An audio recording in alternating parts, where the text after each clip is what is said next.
رسول اللہ صلی اللہ علیہ وآلہ وسلم نے فرمایا، کیا میں تم لوگوں کو سب سے بڑے کبیرہ گناہ کے بارے میں نہ بتا دوں؟ صحابہ نے کہا، اللہ کے رسول کیوں نہیں؟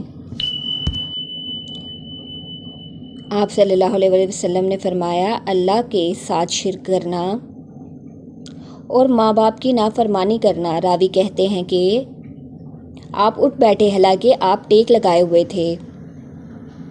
پھر فرمایا، اور جھوٹی گواہی دینا یا جھوٹی بات کہنا۔ رسول اللہ صلی اللہ علیہ وآلہ وسلم بار بار اسے دہراتے رہے، یہاں تک کہ ہم نے کہا کاش آپ خاموش ہو جاتے۔ رسول اللہ صلی اللہ علیہ وآلہ وسلم نے فرمایا، اپنے ماں باپ کو گالی دینا کبیرہ گناہوں میں سے ہے۔ صحابہ نے عرض کیا، اللہ کے رسول، بھلا کون آدمی اپنے ماں باپ کو بھی گالی دے گا؟